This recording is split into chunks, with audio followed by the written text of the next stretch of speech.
I'm continuing my reading. What I'm doing in this series is to read through the entire standard works of the Church of Jesus Christ of Latter-day Saints. This consists of the Bible, the Book of Mormon, the Doctrine and Covenants, and the Pearl of Great Price. I am reading in a chronological order of events, not according to publication or volume, so I will be skipping around a little bit as I move along. Right now, we have just finished reading the first part of chapter 8 in 1 Kings, and this is the beginning of the dedicatory ceremony of the temple, as it has now been finished. The construction is finished. We are going to turn to 2 Chronicles chapter 5, which will cover the same basic event. Here we go. The temple finished, and the Ark of the Covenant placed in the Holy of Holies.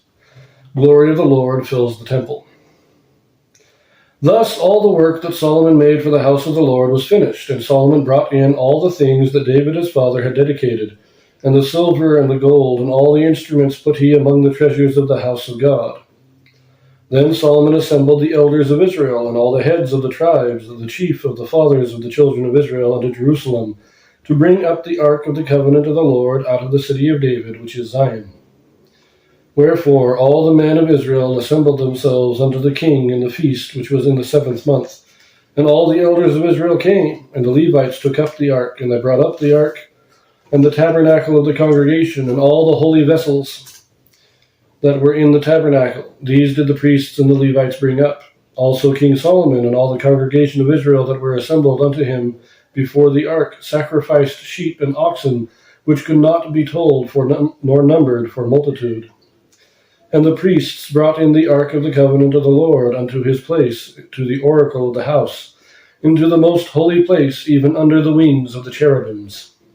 For the cherubims spread forth their wings over the place of the ark, and the cherubims covered the ark and the staves thereof above. And they drew out the staves of the ark, and that the ends of the staves were seen from the ark before the oracle, but they were not seen without, and there it is unto this day. There was nothing in the ark save the 2 tables which Moses put therein at Horeb, when the Lord made a covenant with the children of Israel, when they came out of Egypt. And it came to pass, when the priests were come out of the holy place, for all the priests that were present were sanctified, and did not then wait by course.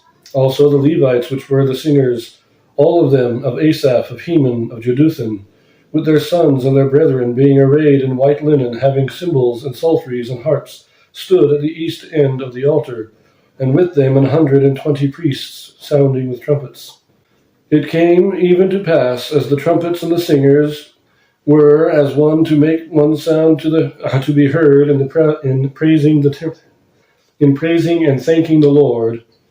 And when they lifted up their voice with the trumpets and cymbals and instruments of music, and praised the Lord, saying, For he is good, for his mercy endureth forever, that then the house was filled with a cloud, even the house of the Lord, so that the priests could not stand to minister by reason of the cloud. For the glory of the Lord had filled the house of God. So there's very little here that's not also in chapter 8 of 1 Kings.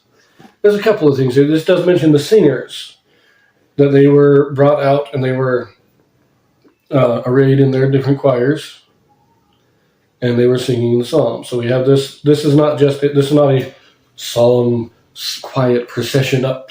This is a celebration. We also have it mentioned that all the priests were serving here on this day. As I mentioned, the size of the temple was built so that multiple priests could serve at once, multiple sacrifices could be done at once.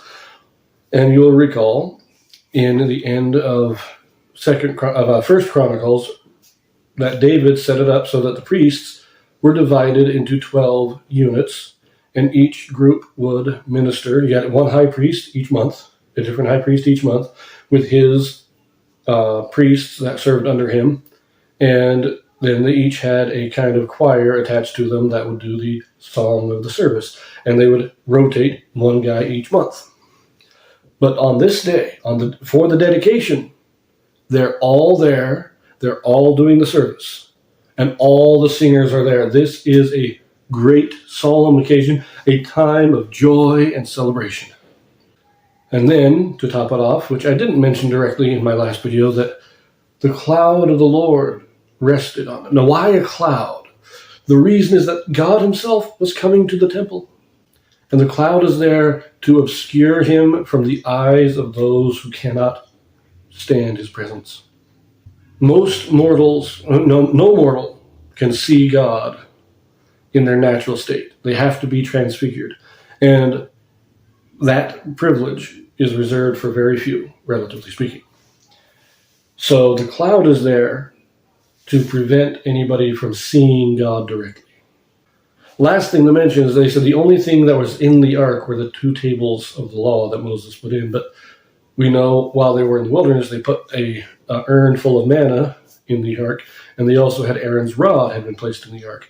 So that raises the question, what happened to everything else that was in the ark?